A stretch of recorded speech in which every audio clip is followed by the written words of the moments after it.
तक उनकी उपासना, अभेदोपासना। इसलिए ज्ञानियों के झुंड में महामति सूत का प्रवेश, इसका सीधा अर्थ है कि हम अगर साधक हैं तो सिद्ध का आगमन होगा, अगर हम सच्चे शिष्य हैं तो गुरु का आगमन होगा। सच मानिए, हमारी भक्ति सिद्ध हो गई अथवा हम भक्त बन गए तो भगवान का आगमन होगा। ये सीधी बात। तो करना क्या है, भगवान के चक्कर में मत पड़ो, भक्ति सिद्ध करो अपनी, भगवान को छोड़ दो, भक्ति करो अपनी साधना करो। तो जैसे ही आप भक्ति करेंगे और भक्ति सिद्ध हुई तो भगवान आएंगे, आप में शिष्यत्व जग गया तो गुरु अपने आप मिल जाएंगे। गुरु माने ग्रंथ बोलने लगेंगे, आपको परिचय मिलने लगेगा, आपको बोध होने लगेगा। गुरु का सीधा अर्थ यही तो है कि जो दुर्बोध है वो सुबोध हो जाए, और क्या है। एक उलझ रहा था मेरे से, भी मैं पश्चिम में था, कई पश्चिमी देशों में कई जगह गए हम, और वहाँ कोई एक आदमी हमसे उलझ रहा था। बोले महाराज जी एक पंक्ति में गुरु की कोई नई व्याख्या लिख दो। अरे मैंने कहा रोज नए नए क्या करें, एक तो मैंने कहा मुझे अभी ये समझ में आ रहा है कि जो दुर्बोध को सुबोध कर दे, जो व्यवस्था जो विधि, उसी का नाम गुरु है। जो दुर्बोध को सुबोध कर दे, उस व्यवस्था विधि, उस बानक का नाम, उस सारी स्थिति का नाम, अथवा उस तत्व का नाम, या भैया उस संत का नाम गुरु है। जो दुर्बोध को सुबोध कर दे। दुर्बोध जो है, जो दुष्कर है, जो दुसाध्य है, अप्राप्य है, अलभ्य है, जो नैनन अलख लखावे, रे भाई वो ही सदगुरु संत कहावे। जो नैनन अलख लखावे, अलख जानते हो किसे कहते हैं, जो न देखा जा सके, जो देखा नहीं जा सकता, समझा नहीं जा सकता, जाना नहीं जा सकता, समझ में नहीं आ सकता, जो कहा नहीं जा सकता, सुना नहीं जा सकता, बताया नहीं जा सकता, और फिर भी समझ में आ जाए, उस व्यवस्था विधि का नाम क्या है, गुरु। वो विधि गुरु है। जो दुर्बोध था ना, जो समझ में नहीं आ रहा था, अकथनीय, अवर्णनीय, जो अकल्पनीय है, अचिंत्य, जो चिंतना की परिधि में नहीं आता, कल्पनाओं में नहीं आ सकता, विचारणा में नहीं आ सकता, शब्दों में कैद नहीं हो सकता, उसे जो नैनन अलख लखावे, अरे भाई कोई सदगुरु संत कहावे। इसका अर्थ क्या है कि जो दुर्बोध को सुबोध कर दे, दुविधा न रहे, दुर्बोधता न रहे, सुबोधता हो जाए, सुगमता हो जाए। एक और चीज, दुनिया भर की जो आप अपने आसपास आज चीजें देख रहे हैं, यंत्र इतने, ये इसके लिए हैं कि आप सरल हों, सहज हों, सुविधाएं आए, इसके लिए नहीं है कि और उलझ जाएं। जो दुनिया भर की चीजें आज आपके आसपास हैं, वो आपकी सरलता के लिए, सुगमता के लिए, सुविधा के लिए, न कि इसके लिए कि आप उनके दास बन जाएं। तो कई बार ये इतना जो साधन सामग्री हम इकट्ठी कर रहे हैं, जो इतनी अनुकूलताओं को हम अपने आसपास में संग्रहित कर रहे हैं कि सारा जगत हमारा अनुकूल हो जाए, तो उसके बदले क्या मिलेगा, तो कि जी उसके बदले सुख मिलेगा। तो पहले सारा संसार अनुकूल हो, आपके पूरा संसार आपके अनुकूल हो, फिर उसका क्या मिलेगा आपको, कि जी फिर थोड़ा सुख मिल जाएगा। तो जो चीज कभी आपके अनुकूल नहीं हो सकती, जो अलभ्य है, तो पहले चांद तारे आपकी मुट्ठी में दें, ऐसा नहीं हो सकता। दुर्बोध जो है, सुबोध उसको कर दे। इसलिए ज्ञानी गुरु वहां पहुंच गए, सूत जी का आगमन हो गया।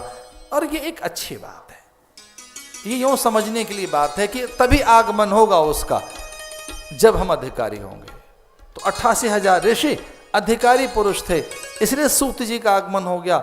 एक और बात, प्रश्न भी वैसा ही पैदा हुआ, विद्वान को देखकर, गुणी को देखकर, सदगुरु को देखकर, उनके भीतर भी प्रश्न वैसा ही पैदा हुआ, कामना भी फिर वैसी ही पैदा हुई। और कहने लगे अज्ञान ध्वांत विध्वंस कोटि सूर्य समप्रभा सूताख्यायी कथा सारम सूताख्या है कथा सारम मम कर्ण रसायनम।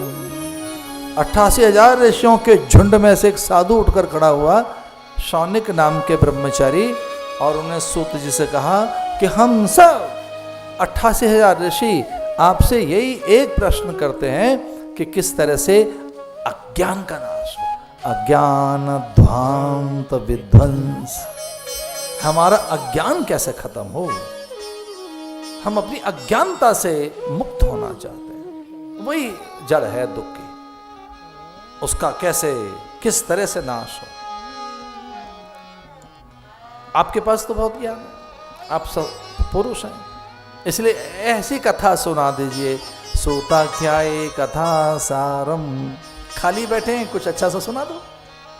कथा सारम मम कर्ण रसायनम, कुछ मीठी सी बात सुना दीजिए, कुछ अच्छी सी बात सुना दो। फिर अधिकारी पुरुष थे वो विनम्र, ये देखकर सूत जी को लगा कि ये सब ज्ञानी गुणी हैं, ये तो सब तपस्वी महात्मा हैं, तो क्यों ना इन्हें भागवत की कथा सुना दी जाए, क्यों ना इनको भगवान के बारे में बता दिया जाए। ये सब पुरुष हैं। जैसे आप इतनी विनम्रता से कहें किसी से कि हमें कुछ नहीं पता, हमें क्या अच्छा करना चाहिए ये बता दो। आप किसी से ये पूछ लें कि हम भटक गए रास्ता, हमको कुछ नहीं पता, पहुंचना हमें सूरज ढलने से पहले पहले है, इतना हमको बता दो, हम नहीं जानते, अपरिचित हैं इस मार्ग से, हम नहीं जानते। हाँ, पहले तो काफ़ी अकल की दौड़ धूप लगाई हमने कि हम पहुंच जाएंगे, अब नहीं लगता कि पहुंच सकते हैं, तो अब हम आप ही से पूछते हैं हम जाएं कैसे, पहुंचें कैसे, आप बता दीजिए। ऐसी विनम्रता, ऐसा समर्पण जब देखा तो सूत जी ने कहा मैं आपको कथा ही सुना देता हूं। सर्व सिद्धांत निष्पन्नम सर्व सौख्य करम शुभम, जितने सिद्धांत हो सकते हैं, जितने मत मतांतर हो सकते हैं, जितने वाद हो सकते हैं, उन सब में श्रेष्ठतम सिद्धांत का प्रतिपादन करने वाली श्रीमद् भागवत कथा मैं आपको सुना देता हूं। बड़े सिद्धांत हैं, बड़े वाद हैं, एक बात तो है नहीं, द्वैतवाद, अद्वैतवाद, विशिष्टाद्वैतवाद, शुद्धाद्वैत, द्वैताद्वैत, त्रैतवाद, अद्वैतवाद। एक आदमी मुझसे कहने लगा कितने वाद, एक वाद, वो विवाद, ये प्रतिवाद, आपका कुछ है वाद? मैंने कहा है एक ही मिला है हमें, उसका नाम है आशीर्वाद। भैया हमें ज़्यादा पता नहीं है, हमें तो गुरुओं का आशीर्वाद मिला है, वो अनुभव किया है हमने, ऐसा लगा कोई आशीर्वाद मिला उनका। मुस्कुराते थे हमें देख के, अच्छा सा, हम जब उनके पास जाते तो मुस्कुराते थे, प्रसन्न देखते थे हमारे गुरुजन, हमारे गुरु हमें प्रसन्न देखते थे हमेशा, हमें ऐसा लगता था आशीर्वाद मिल गया। वो हमें देख के मुस्कुराते थे, उनको अच्छा लगता था जब उनके आसपास हम दिखते थे, वो खुश होते थे हमको देखकर, तो हमें ऐसा लगता है कि हमको आशीर्वाद न मिल गया हो उनका। भाई हमारे गुरु खुश दिखते थे, उनके पास जा रहे हैं प्रसन्न आनंद में, हम दाएं बाएं हो तो ढूंढते थे कहाँ चला गया, दिखते थे तो अच्छा लगता था महाराज जी को, गुरुजनों को अच्छा लगता था। इसका अर्थ क्या है? आशीर्वाद। बहुत वाद है भैया, एक वाद नहीं, एक वाद, एक और वाद, फिर एक और विवाद, इसमें फिर प्रतिवाद, फिर वादों में तो बहुत वाद है। एक सबसे बढ़िया कौन सा वाद है? घर में जाके बताना। स्वामी जी ने कहा आशीर्वाद। कितना अच्छा है आशीर्वाद, अच्छा करोगे आशीर्वाद मिलेगा। इसको क्या कहेंगे? ब्लेसिंग्स। हर जगह से ब्लेसिंग्स, हर जगह से आशीर्वाद, हर जगह से फिर अच्छा मिलने लगेगा। उन्होंने कहा हम कुछ नहीं जानते, हमको कुछ नहीं पता, आप बता दीजिए हमको क्या करना चाहिए। सर्व सिद्धांत निष्पन्नम सर्व सौख्य करम शुभम। जितने सिद्धांत, जितने वाद हैं, उन सब में बढ़िया सी बात निकाल कर मैं आपको बताता हूं। सारे सिद्धांतों का ये प्रतिपादन करती है। पहली बात, किसी सिद्धांत का अनादर नहीं करती, किसी वाद की उपेक्षा नहीं करती, किसी भी मंत्र उपासना का उपहास नहीं करती। ये ऐसा भी नहीं कहती भागवत कि कुछ नया बता रहे हैं, हाँ कोई एक बीच में से मार्ग निकाल कर लाती है। इसका अर्थ ये नहीं कोई नई चीज बताई जाएगी, वो वाद ठीक नहीं है, वो सिद्धांत ठीक नहीं है, वो मूल्य ठीक नहीं है, वो रास्ते ठीक नहीं थे, ऐसा नहीं, ऐसा नहीं।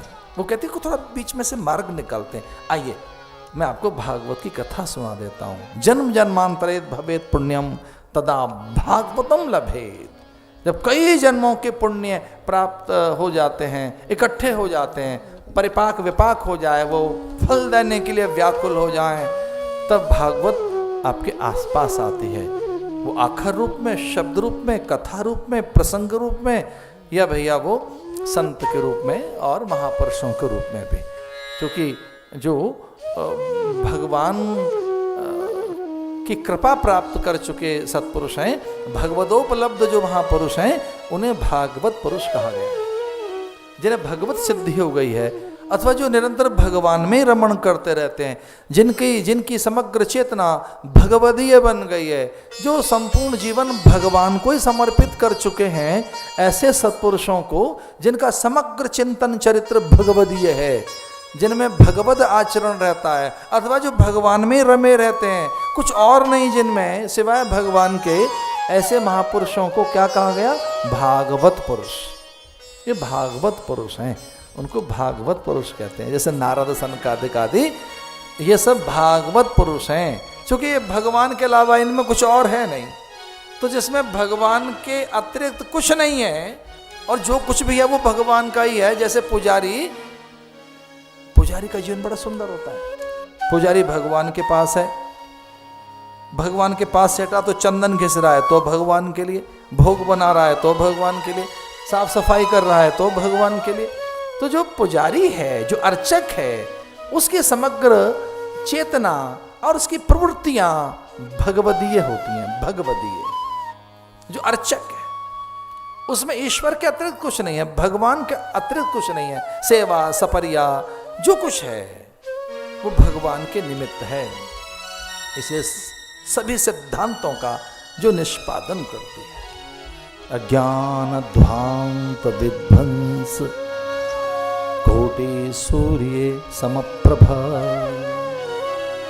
हमारे इस अज्ञान का नाश कर दे, ऐसी कोई एक पलीता लगा, ऐसा कोई स्पार्क हो जाए हमें, एक किसी को चिंगारी लग जाए हमारे भीतर। अज्ञान ध्वांत विध्वंस। मैं जिन दिनों उत्तरकाशी में था, तब हम मार्ग बन रहे थे इधर उधर। अब तो 25-30 सालों में न जाने क्या हो गया हिमालय में, जगह जगह मार्ग बन गए। लेकिन बहुत पहले जब मैं वहाँ था, तब बहुत मार्ग वहाँ नहीं थे। तब वहाँ कुछ मार्ग बन रहे थे, और उनकी चट्टानों की कोख में, पर्वतों की कोख में बारूद रखी जाती थी। दूर से पलीता लगाया जाता, दूर से, और चट्टानों में छिपी बारूद, चट्टानों के अंदर रखी गई बारूद भड़क उठती, और फिर वो विध्वंस होता, विस्फोट होता, वहाँ चट्टानें चूर चूर करके गिर जाती, और फिर मार्ग बनाया गया। वहाँ पर चट्टानों की कोख में, चट्टानों के भीतर छेद करके चट्टानों में थोड़ी सी बारूद, और फिर उसका वहाँ से संबंध, वहाँ दूर से वो पलीता लगाते थे, दूर से स्पार्क करते थे, दूर से चिंगारी भेजते, और विस्फोट होता। बहुत देर तक धमक होती, और बड़े कंपन होते, लगता कि दूर दूर तक वो कंपन संदेश पहुंचा रहे हैं कि मार्ग बनाया जा रहा है, सावधान। यही बात कही है शौनक ने सूत जी से। शौनक नाम के ब्रह्मचारी कहते हैं, अज्ञान ध्वांत विध्वंस कोटि सूर्य समप्रभा। हमारे अज्ञान रूपी पर्वत शिखरों में, अज्ञान रूपी जो चट्टान है, अज्ञान शिला जो है, उसके भीतर कोई चुपके से ऐसी बारूद रख दीजिए, कुछ ऐसा रख दो, और फिर कुछ ऐसा स्पार्क करो, कुछ ऐसी चिंगारी लगाओ कि अज्ञान चट्टानें चूर चूर हो जाएं, और क्या बन जाए? मार्ग निकल आए, मार्ग बने। सूताख्या ही कथा सारम मम कर्ण रसायनम।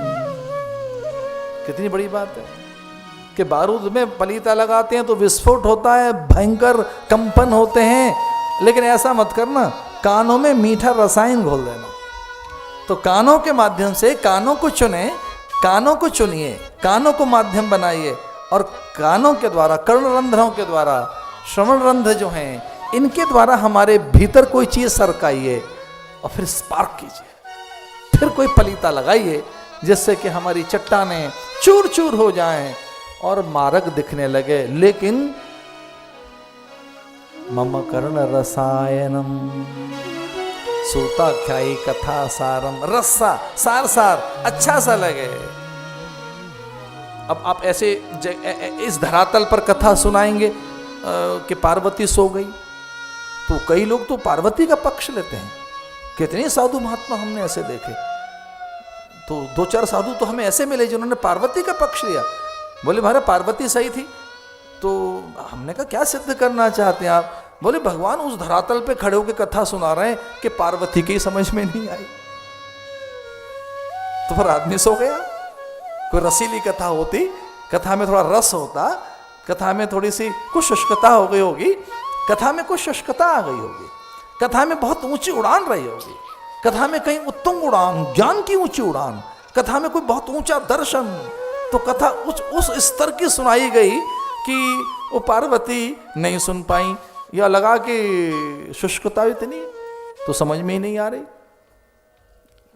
तो मैंने उन अपने मित्र संतों से कहा कि आप क्या कहना चाहते हैं? बोले महाराज वो थोड़ा नीची उड़ान में कथा सुनाना कि समझ में भी आ जाए, थोड़ी वो फ्लाइंग जो हो वो थोड़ी नीची हो, थोड़ी सी लो पिच पे थोड़ा नीचे। महाराज सूता ख्याई कथा सारम मम करुण रसायनम, कि हे प्रभु कथा तो सुनाना समझ में भी आ जाए। वो हमारे समझ में भी तो आनी चाहिए। कहीं ऐसा ना हो कि पंडित की पेचीदगियां हो, ग्रंथों की जटिलताएं हो, वो इतनी क्लिष्टता हो, दुरूहता हो, दुर्गमता हो।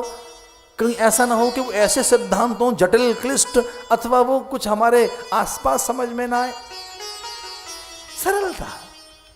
सूताख्यायी कथा सारम,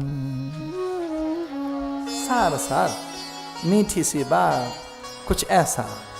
और सच मानिए कि अगर भगवदीय रस है तो मीठा ही होगा। बड़ी सुंदर सी बात कही कि बहुत मीठा है रस। पेयम पेयम श्रवण पुटके रामा नामा भिरामम, वो बहुत मीठी चीज है कोई, तो सीधे वहां आपको जोड़ती है, पर वो सुनने की चीज नहीं है, पीने की चीज है। इसलिए बहुत विनम्रता के साथ में निवेदन करना चाह रहा था कि कथा सुनने की बात कम कही गई है। ऐसा कुछ अच्छे ज्ञानी और महापुरुषों का और अच्छे समर्थ संतों का ऐसा कहना है कि कथा सुनी कम जाए। तो फिर क्या करें? बोले कथा को पियो, ये पीने की चीज़ है, ये सुनने की चीज़ नहीं है। ये तो अमृत है हमारा। पेयम पेयम श्रवण पुटके, तो ये इनके माध्यम से पी जाए कथा। तो फिर सुनी क्या जाए? तो महात्मा कहते हैं संसार की बातें सुनी जाती हैं। सुनने के लिए संसार की बातें हैं, ये कान तो सुनने के लिए, संसार की बातों के लिए। और ये कान किस लिए हैं? ये कान हैं पीने के लिए, कथा पीने के लिए। तो ये कथा के लिए कान बताए गए, पर कथा के द्वारा पिए। और जैसे ही कोई चीज़ पी जाती है तो उसी समय कंठ जैसे तर हुआ कि शुष्कता गई, आपके भीतर में तृषा का नाश हुआ, संतुष्टि आई, सहज हो गए। अब चूंकि मैं ऐसी जगह कथा कह रहा हूँ भगवान श्रीनाथ जी के यहाँ, जहाँ पर तुष्टि पुष्टि संतुष्टि की बात कही गई है। पुष्टि मार्गीय यहाँ विधा है भगवान की, अद्भुत विधा, उसमें यही बात कही गई है। उसका भेद यही है कि भोजन कैसा हो जिससे तुष्टि पुष्टि संतुष्टि और तृप्ति हो, उसे रूप रस की वृद्धि हो। भोजन कैसा हो जो देखने में अच्छा लगे और फिर ग्रहण करने में अच्छा लगे, फिर वो आहार केवल आहार न हो, वो औषधि जैसा बन जाए और वो हमारे भीतर में विकार पैदा न करे, और वो हमारे भीतर में वैराग्योद्दीपन करे, और वो केवल आहार आहार न होकर वो हमारे लिए साधन बन जाए। केवल भूख मिटाने के लिए भोजन न हो, तुष्टि पुष्टि संतुष्टि, जिससे पुष्टता आए और हम में वृद्धि हो, ज्ञान की, विचार की, विवेक की, वैराग्य की, हमारे भीतर उसकी पुष्टि पैदा हो। तो ये कथा के लिए प्रार्थना की गई। भगवान की कथा आरंभ हुई, सूत जी ने कथा सुनाई। कहने लगे कि वो मैं कथा सुना देता हूँ जो मैंने अपने गुरुदेव से सुनी है कि वृंदावन में एक बार भक्ति का रोदन देखकर नारद जी बड़े व्यथित हुए और वो हिमालय पहुँचे। बताया वहाँ के सब सत्पुरुषों को कि एक आतु तरुणी विषन्न खिन्न मानसा, एक कोई तरुणी ऐसी दिखाई दी है विषन्न खिन्न मानसा, और एक खिन्न मानस, और वो भी भक्ति थी। तो कभी कभी भक्ति भी खिन्न हो सकती है।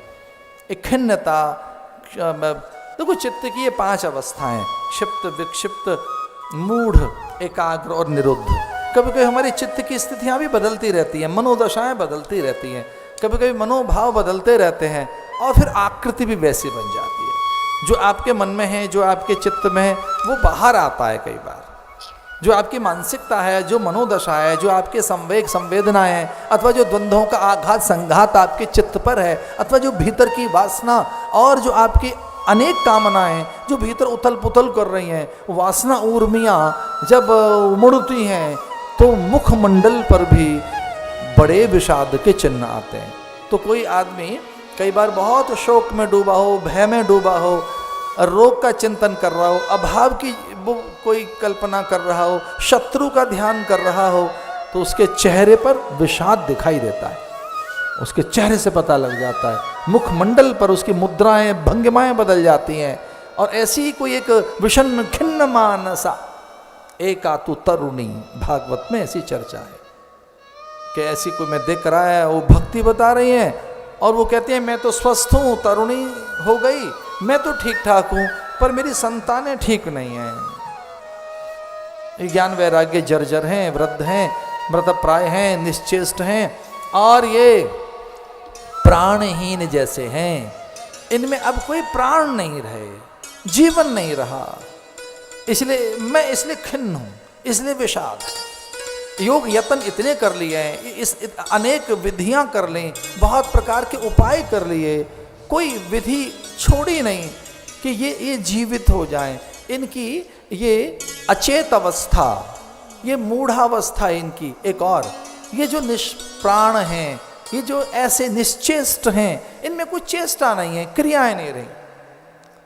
एक बात ध्यान से सुनना, अगर ज्ञान वैराग्य आप में नहीं रहा है तो रूखा सूखा जीवन हो जाएगा। ऐसे बस चल रहे हैं, फिर रहे हैं, हंस रहे हैं, मुस्कुरा रहे हैं, दूसरा हंस रहा है तो आप भी हंस रहे हैं, अपनी ओर से आप कभी नहीं हंस रहे, दूसरा मुस्कुरा रहा है तो आप भी मुस्कुरा रहे हैं। अपना आप में कुछ अपनापन है ही नहीं, अपने में आपका कोई उल्लास न रहे, नीरसता आ जाए, कभी ऐसा अवसाद भ्रम भय आ जाए, बहुत बड़ा क्लेश आपके भीतर चला जाए, तो वो तब आता है जब ज्ञान न हो, वो तब आता है जब विवेक न हो, वो तब आता है जब विचार न हो, वो तब आता है जब वैराग्य न हो, वो तब आता है जब आप में आध्यात्मिक शक्तियों का अभाव होता है। तब आप पता है कहाँ पहुँचते हैं? उस गली का नाम जानते हो क्या है? उसका नाम है डिप्रेशन।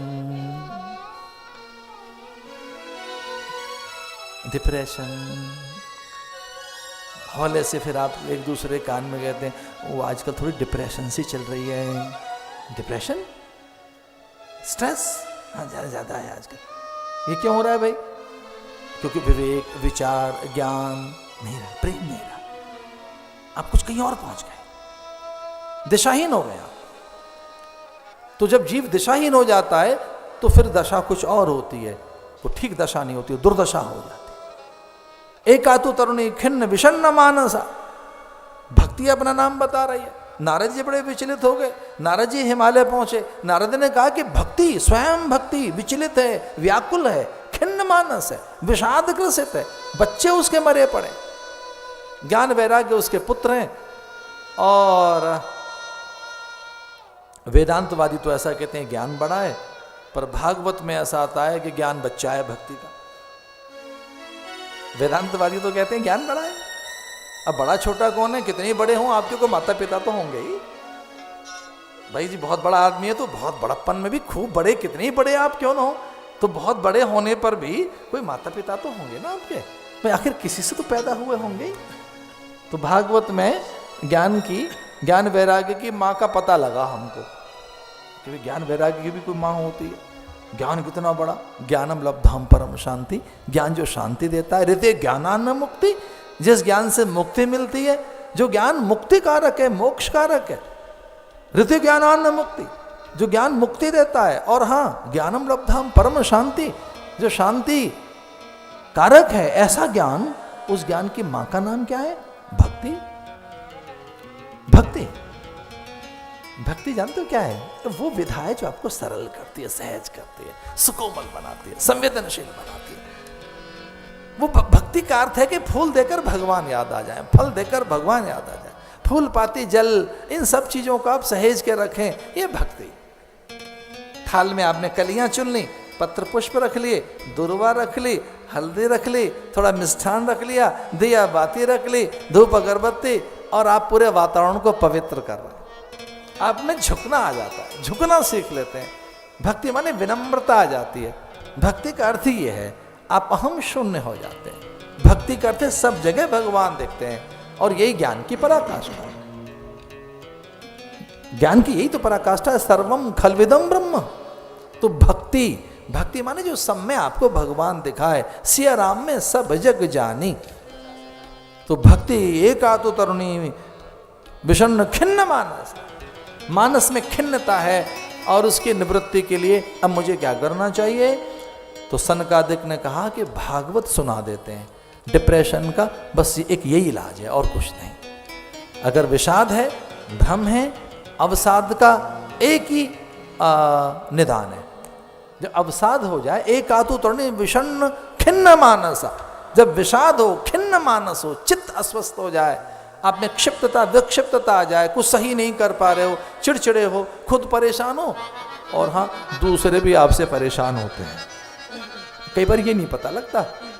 एक बहुत अंदर की बात बता रहा हूं मैं, जब आप खुद परेशान होते हैं तो आप अकेले ही परेशान नहीं हैं, बहुत से लोग फिर आपसे परेशान होते हैं, काफी लोग फिर आपसे परेशान होते हैं। वो बेचारे कुछ न कहें, बात अलग है, लेकिन आप बहुत से दुखों, दूसरों को परेशान करने का कारण आप भी होते हैं।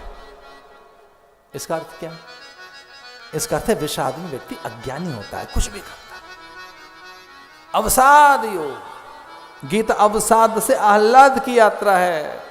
गीता का जो प्रथम अध्याय है वो अवसाद विषाद योग, विषाद ग्रसित चेतना आनंद को उपलब्ध हुई। गीता हमें कृष्ण को सुनकर अर्जुन स्वस्थ हो गया। इसलिए आओ कथा सुना देते हैं। एक महात्मा के दर्शन हुए और उनको बहुत लोग प्रणाम करने जाते थे, बड़े बड़े संत उन्हें प्रणाम करते थे। उनका था मां आनंदमयी, नाम था आनंदमयी। हमने दर्शन किए मां के, तो वो कभी कभी कहती थी, हरि कथा ही कथा, बाकी सब व्यर्थ और व्यथा। उन्होंने ऐसे निचोड़ बताया, हरि कथा ही कथा, बाकी सब व्यर्थ और व्यथा। हरि कथा ही कथा, बाकी सब व्यर्थ और व्यथा। कथा सुना देते हैं। कथा आरंभ हो गई। सनकादिक ने भक्ति के विषाद ग्रसित चित्त को स्वस्थ कर, विषाद ग्रसित, वो विकल है, व्याकुल है। वो ये कहती है मेरी संतान है, ये मृतप्राय है, ज्ञान वैराग्य निश्चिष्ट हैं। एक सीधा अर्थ इसका ये भी है कि कथा हमारे भीतर के ज्ञान वैराग्य को स्वस्थ करती है। जो हमारे भीतर में ज्ञान वैराग्य जर्जर हैं, बूढ़े हो गए हैं और निष्प्राण हैं, उनमें ये प्राण देती है कुछ अच्छा करने के लिए। आनंद तट, गंगा का तट, हिमालय का द्वार, हरिद्वार, गंगा तट, सप्तऋषियों के बाद प्रक्षालन जहां गंगा करती हैं, जहां गंगा पहली बार पहाड़ों की ओर से निकलकर धरती को चूमती है, जहां गंगा पहली बार धरती को चूमने के लिए व्याकुल हो जाती है कि अरे धरती पर ऐसे भी महापुरुष रहते हैं। वो तो निकल कर आई गंगा, तो यही समझ रही थी कि मैं तो माथा छू के आई हूं शंकर का, जटा से निकली हूं, वहां विष्णु के चरणों को छू कर आई, ब्रह्मा के हाथ में रही हूं, मैं कितनी महान, मैं पूज्या, मैं गंगा। तो वो गंगा ने देखा करे मैं तो पहाड़ों की ओर से, पर्वतों से निकलकर, इतने ऋषियों को देखकर और शिव का माथा छूकर, विष्णु के चरण छूकर, ब्रह्मा जी के हाथों को छूकर मैं निकल कर आई, और देखो यहां पर ये तो मुझसे भी अधिक आनंद में बैठे। ये तो कुछ और ही आनंद है इनका, तो ब्रह्मनिष्ठ लोक पावना, इनका आनंद तो देखो। तो जैसे गंगा पहाड़ों में से निकल कर आई और उन्होंने 7 ऋषियों को देखा जो ऐसे अलग अलग जगह बैठकर और आनंद में, आह्लाद में हैं। महात्माओं का स्वभाव है आनंद का, वो भगवान के ध्यान में रहते हैं हर पल, हर पल। प्रभु प्यारे से जिसका संबंध है उसे हर पल आनंद ही आनंद है। आप जरा बर्फ छू के देखो, हाथ ठंडा हो जाएगा, अग्नि छू के देखो, हाथ जल जाएगा, और भगवान का स्मरण करके देखो क्या हो जाएगा, आनंद हो जाएगा। जैसी चीज से कनेक्टिविटी होगी वैसा ही भैया प्रभाव होगा चित्त पर। आप जरा अग्नि छू के तो देखें, अग्नि छुएंगे तो हाथ जल जाएगा, बर्फ छुओगे तो हाथ ठंडा हो जाएगा, और भगवान को छुओगे, आपकी चेतना जब भगवान को छुएगी तो क्या होगा? आनंद हो जाएगा। तो ऋषियों को देखा आनंद में तो आनंदोन्मत्त हो गई गंगा। और एक बात बड़ी निराली बता रहा हूं मैं, आप में से तो बहुत से लोगों को पता है, कुंभ में आप आए थे। देखो एक ही तट है जिसका नाम है आनंद तट, और वो हरिद्वार में है। गंगा के तट को आनंद तट कहते हैं, जहां गंगा आनंदित हो जाती है। ये क्यों आनंदित हो गई? ऋषियों को देखकर उनका पाद प्रक्षालन करने लगी, गंगा वहां आई और ऐसे लिपट चिपट गई उनके चरणों से। 7 धाराएं बन गई वहां गंगा की, और उसका नाम है सप्त धारा। उसे सप्त सरोवर भी कहते हैं। उस स्थान का नाम सप्त ऋषि भी है, सप्त ऋषि स्थान कहते हैं उसे, सप्त सरोवर कहते हैं। सप्त धाराएं, वो जैसे गंगा माँ सारी जगह बिखर कर ऐसी धाराएं आनंदित हो गई। गंगा पहली बार जब धरती को चूमने लगी, ऋषियों को देखा, बस वहीं भागवत की कथा हुई। एक अर्थ और भी लगता है मुझे इसका, कि जहाँ भागवत हुई इसीलिए वो आनंद तट हो गया। आनंद तट किस लिए हो गया? जहाँ भागवत हुई। जहां सत्कर्म करोगे वहीं आनंद है। आनंद तो आपके पास है, आप तो आनंद का स्रोत हैं, बस उकसाना भर है, उसे जगाना भर है। सूत जी कथा सुना रहे हैं शौनिक को माध्यम बनाकर। ये कह रहे हैं कि सनकादिक ने कथा सुनाई, ज्ञान वैराग्य जीवित हो गए, भक्ति आनंदित हो गई। ये कथा का फल है। महात्म में ऐसा आता है कि कोई तुंगभद्रा नदी के किनारे आत्मदेव नाम का ब्राह्मण रहता था, संतानहीन था। संत के आशीष से फल प्राप्त हो गया, संत से आग्रह करने लग गया। तस्याग्रह समालोक्यम फल मेकम से दत्तवान। आत्मदेव जो निसंतान था, एक संत के आशीष से उसे फल प्राप्त हो गया। संत ने कहा ये फल ले जा। तस्याग्रह समालोक्यम फल मेकम से दत्तवान। बहुत आग्रह करने लगा, हमारा एक संतान हो जाए, आपका आशीष मिले, वरदान मिले, आप वचन दे दीजिए। मृषा न होय देव ऋषि भाखा, ऐसा ग्रंथ कहते हैं ऋषियों के वचन मिथ्या नहीं होते। ऋषियों की जिह्वा के अग्रभाग पर चूंकि नाम नाचता रहता है, जिह्वाग्रे वर्तते हरिति अक्षरद्वयम, जिनकी जिह्वा के अग्रभाग पर सदा हरि हरि हरि हरि हरि ये नाम नाचता रहता है, उनकी जिह्वा पर ही सरस्वती अपना डेरा बना लेती है। सरस्वती का वास कहाँ होता है? किसकी रसना पर सरस्वती ठहर जाती है? जहाँ हरि नाम निरंतर नाचता है। तो जिसकी जिह्वा पर हरि हरि हरि हरि हरि ये भगवान का नाम नाचता रहता है, जिह्वाग्रे वर्तते हरिति अक्षरद्वयम, जिसकी जिह्वा के अग्रभाग पर भगवान का नाम नाचता रहता है, ऐसे संतों की जिह्वा पर सरस्वती आसन लगा लेती हैं। और ऐसे फिर संत कोई बात कहें, मृषा न होए देव ऋषि भाखा, फिर वो संत जो बोलते हैं, साधु बोले सहज सुभाए, संत का बोला वृथा न जाए, फिर वो जो बोल देते हैं वो वृथा नहीं होता, फिर वो साचा सिद्ध हो जाता है। इसलिए संत ने कहा जा तुझे बच्चा हो जाए। उस फल को अपनी पत्नी के पास ले आए। अब यह कि निर्णय कैसा आप करते, ये निर्णय पर है। तो एक धुंधुली नाम की पत्नी, आत्मदेव कोई और नहीं, आत्मा ही आत्मदेव है, धुंधुली कोई और नहीं, बुद्धि हमारी धुंधुली है। अब वो निर्णय कैसा करती है? वैसे आप जानते हैं साधक हैं, बुद्धि का काम निर्णय करने का है। आप जानते हो बुद्धि किसे कहते हैं? जो निर्णय करती है। मन तो सोच विचार करता, चिंतन वृत्तियों को सहेज के रखता, चित्त वृत्तियों को सहेज के रखता है, मन विचार करता रहता है, बुद्धि निर्णय करती है। इंद्रियां इधर उधर से माध्यम बनती हैं, मन के पास इंद्रियों के माध्यम से रूप रस सुख आता है, शब्द स्पर्श रूप रस गंध, मन उसका भोगता है। चिंतन में, चिंतन की परतें जहाँ सुरक्षित रखी हैं वो जगह चित्त है, और जहाँ ठीक निर्णय होना है वो कौन सी जगह है? बुद्धि। बुद्धि माने जो निर्णय करे, निश्चय करे। अगर आपका निर्णय ही सही नहीं है तो फिर फल नहीं मिलेगा, फल मिल गया है तो लाभ नहीं होगा। इसलिए बुद्धि ने उस फल की उपेक्षा की। फल वो गाय ने खा लिया, 9 मास के बाद गाय गर्भवती हो गई। वो फल ऐसा था जो सुफल था। गाय ने बच्चे को जन्म दिया, सुंदर बालक पैदा हुआ। उधर धुंधुली पड़ोसन का बच्चा ले आई, 9 मास तक अभिनय करती रही गर्भवती होने का। आत्मदेव को बड़ा सुख मिला, हमारे यहाँ संतान हो गई। तब तक तो संतों का झुंड, मुनि मंडली, साधुओं का समूह द्वार पर बच्चे को ले गए।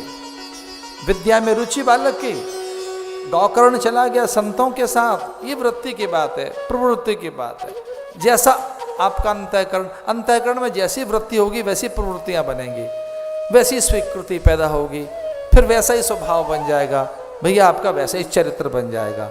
ये आप पर निर्भर करता है कि आपके अंतःकरण में क्या है। एक बात याद रखना, इसे भूल मत जाना। एक ही बात याद रखना आज के प्रसंग में, आप कुछ और नहीं है, अपनी सोच का परिणाम है, बस, और कुछ नहीं है। आप कुछ और नहीं है, अपनी सोच का परिणाम है। आप अपने चिंतन का परिणाम हैं, आप अपने विचार का परिणाम हैं। इसलिए कोई पूछे कि हम क्या हैं, भैया आप अपना परिणाम है, आप अपने रिजल्ट हैं। आपके रिजल्ट में दूसरा कोई भागीदार नहीं है, कोई नहीं, न प्रकृति, न विधि व्यवस्था, न पड़ोसी, और भैया कोई और नहीं। आप अपनी सोच के परिणाम हैं। आपकी सोच कैसी है उसके परिणाम आप हैं। फिर निर्णय क्या कर रहे हैं उसके परिणाम आप हैं। क्या निश्चय कर रहे हैं उसके परिणाम आप हैं। आप चयन क्या कर रहे हैं उसके परिणाम आप हैं। आप अपने चिंतन और चरित्र के परिणाम हैं, अपनी वैचारिक कल्पनाओं के परिणाम हैं। एक और बात बताएं, आप अपने कर्म का परिणाम हैं। आप कर्मों का परिणाम है, कर्मों का फल हैं आप, और कुछ नहीं। ये जो कुछ है आप अपनी सोच कर्म का फल हैं आप। इसलिए धुंधुली ने वो गाय के सामने फल फेंक दिया। पड़ोसन का बालक लाकर बता दिया मेरा बालक है। सुंदर सा बालक जिसका कंबू गिरिवा कंठ, अजान बाहु उन्नत ललाट, गौर वर्ण, लंबी भुजाएं जिसके घुटने को छूती थी अंगुलियां, और गौर वर्ण का कंबू ग्रीवा कंठ जिसका छोटे से पैर चौड़ा माथा, सुंदर गौर वर्ण की आकृति का बालक, उसे तो संत ले गए और घर में रह गया धुंधुकारी रह गया। पड़ोसन का बच्चा, उन्मादी बालक, उत्पाती बालक, दुराचारी बालक, व्यसनी बालक, 5 विषयों में आकंठ डूबा बालक। 5 विषयों में कौन कौन से? शब्द, स्पर्श, रूप, रस और गंध। इन 5 में उलझी चेतना का नाम धुंधुकारी है। अब ये देख लो आपके भीतर में कौन बैठा है? धुंधुकारी।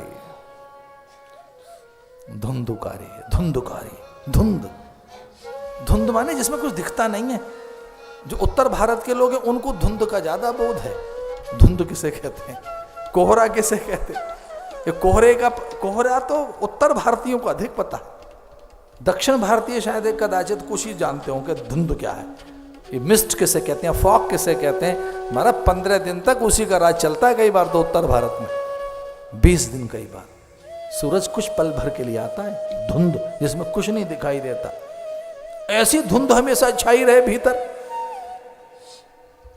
हर पल धुंध छाई रहे कि कुछ अच्छा हमने सोचना ही नहीं, तो फिर क्या दिखेगा आपको? कुछ लोग तो कल देख ही नहीं पाते, कुछ लोग प्लान नहीं कर पाते 5 साल की, 10 साल की। आज जीना है, अभी जीना है। कुछ लोग हैं जो दूर तलक देखते हैं, वहां तक कि जब प्राण छूट रहे होंगे तब की क्या परिस्थितियां होंगी, और प्राण छूटने के बाद ये प्राण यमदूतों के द्वारा जाएं या देवदूतों के द्वारा, और उसके भी बाद ये स्वर्ग तक प्राण न रह जाएं, यार दूर तक जाएं। कहाँ जाएं? महाप्राण में मिल जाएं, परमानंद में। मेरी यात्रा स्वर्ग की यात्रा नहीं, जो स्वर्ग की भी छलांग लगाकर दूर तलक की प्लानिंग करते हैं। कैसी देखिए, प्राण मेरे यहां जाने चाहिए। नरक की तो वो चिंता कभी नहीं करता। वो कहता है नरक तो मैं ही पैदा कर लेता हूं। कब पैदा हो जाता है नरक? जब दुर्विचार आता है, नरक बना देता है। अच्छा विचार स्वर्ग बना देता है। तो कुछ साधक तो उस तरफ की तैयारी करते हैं कि प्राण भी छूटे तो वहां जाए, चेतना वहां पहुंचे हम जहां से आए, ओ घर वो घर, इसलिए औघड़ उन्हें कहते हैं। हो सकता है बाद में वो विद्या भूत भभूत के साथ जुड़ गई हो या कुछ और हो गया हो, पर औघड़ माने वो घर। धुंध, जो कुछ सोचने समझने नहीं देते, जो निर्णय नहीं करने देते, उसी से धुंधुकारी पैदा हो गया। तो वो धुंधुकारी 5 विषयों में उलझा रहता है। चौर कर्म करता दस्यु बन गया, दूत क्रीड़ा में निपुण हो गया,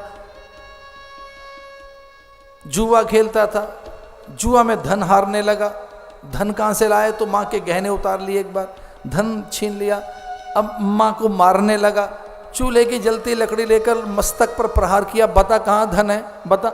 स्त्रियां विपद काल के लिए धन छुपा के रखती हैं, जरूर तेने धन छुपा के रखा होगा।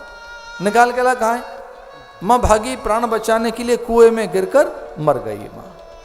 ये धुंधुली का परिणाम है। अगर ठीक ढंग से कभी नहीं सोचोगे तो ये परिणाम है कि कूप में गिरकर मर गई धुंधुली। धुंधुली का ऐसे अंत हुआ। आत्मदेव जो सदाचारी है, वन में भाग गया, पलायन हो गया, घर छोड़ के भाग गए।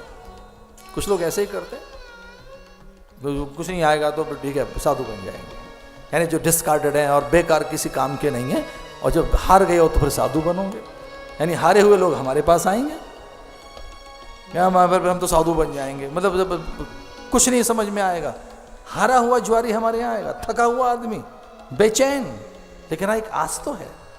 लोगों को लगता है छोड़ो फिर भगवान का भजन करेंगे। एक ये आपको मैं उस मन की कहानी सुना रहा हूं जो सदाचारी मन है।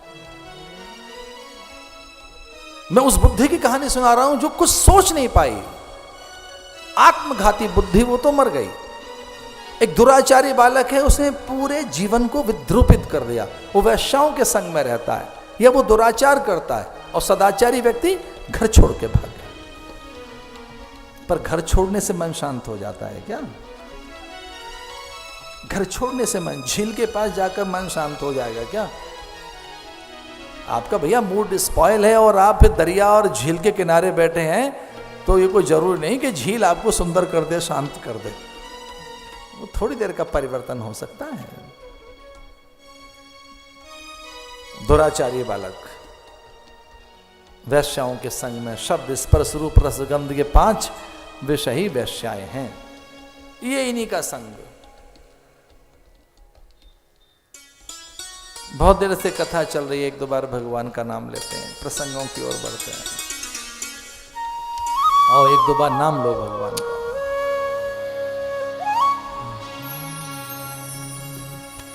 शिव शिव शंभो शंकरा, हर हर हर महादेव।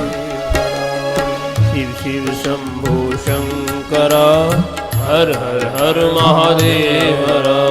शिव शिव शंभो शंकरा, हर हर हर महादेव। शिव शिव शंभो शंकरा, हर हर हर महादेव। हर हर हर महादेव हरा, हर हर हर महादेव हरा, हर हर हर महादेव हरा, हर हर हर महादेव हरा। शिव शिव शंभो शंकरा, हर हर हर महादेव हरा। शिव शिव शंभो शंकरा, हर हर हर महादेव हरा। नमः शिवाय, नमः शिवाय, शिव शिव शंभो नमः शिवाय। नमः शिवाय, नमः शिवाय, शिव शिव शंभो नमः शिवाय। रामेश्वराय महेश्वराय, शिव शिव शंभो नमः शिवाय। रामेश्वराय महेश्वराय, शिव शिव शंभो नमः शिवाय। गंगाधराय महेश्वराय, शिव शिव शंभो नमः शिवाय। गंगाधराय शिवेश्वराय, शिव शिव शंभो नमः शिवाय। शिव शंभो शंकरा, हर हर हर महादेव हरा। शिव शिव शंभो शंकरा, हर हर हर महादेव हरा।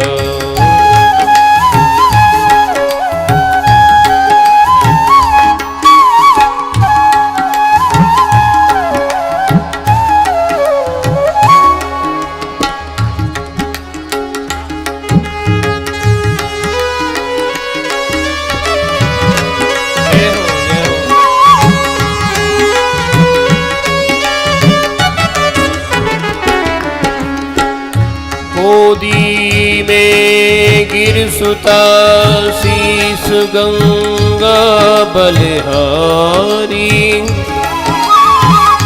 सब सुकृत की खान संग में दो दो नारी। कालकूट कलकंठ शेष सिर पे फुफकारे। दो दो विष के बीच सुधा कर गोसी उधारे। भैरव है कामाली शिव सदा कामुनी संग में।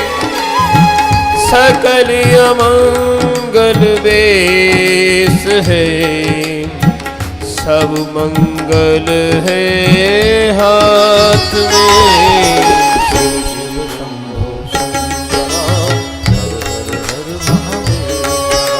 शिव शिव शंभो शंकर हर हर हर महादेव।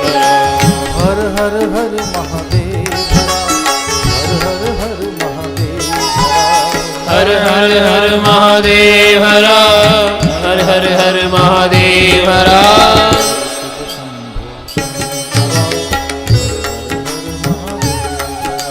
शिव शिव शंभो शंकर हर हर हर महादेव हरा। हर हर हर महादेव, हर